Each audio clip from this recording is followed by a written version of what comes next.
ఎంత నా మీద ఎన్ని కేసులు ఉన్నాయి అని ఇవన్నీ వాస్తవాలు మేము పొందుపరచాలి. ఇవి కాకుండా స్క్రూటినీలో ఏదైనా తప్పుడు సమాచారం ఇచ్చుంటే మేము డిస్క్వాలిఫై అయ్యే పరిస్థితి ఉంటుంది. కాబట్టి మేము అందరం కూడా అఫిడవిట్ల ద్వారా మేము ఎలక్షన్ కమిషన్ తెలియజేశాం.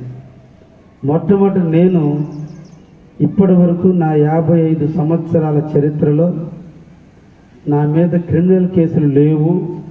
ఈ సందర్భంగా ప్రతాప్ కుమార్ రెడ్డి గారిని అడుగుతున్నా, ప్రతాప్ కుమార్ రెడ్డి గారు, నా క్రిమినల్ హిస్టరీ ఎక్కడుందో దయించి చూపించు, నేను కూడా దాన్ని స్వీకరించడానికి సిద్ధంగా ఉన్నాను. ఆయన మీరు ఎలక్షన్లో అఫిడవిట్లో చూపించిన విధంగా మీ మీద 7 కేసులు ఉన్నాయి, నేను మీడియా సాక్షిగా చూపించడానికి సిద్ధపడ్డా.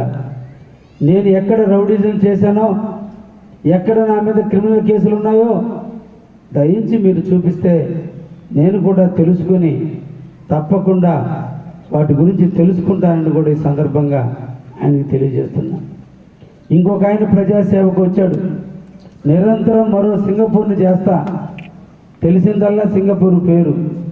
ఆయన పేరు మీద 8 కేసులు.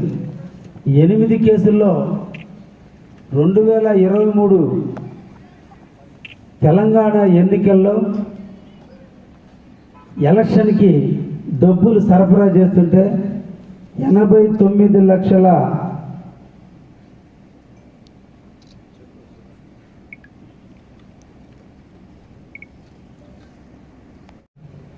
ప్రజల్ని చైతన్యపరిచేటువంటి మీడియా, ప్రజల్ని ఎడ్యుకేట్ చేసేటువంటి మీడియా సరైన సాధనాల ద్వారా ప్రజలకు తెలియజేస్తారని మిమ్మల్ని అందరినీ కూడా ఆహ్వానించాం.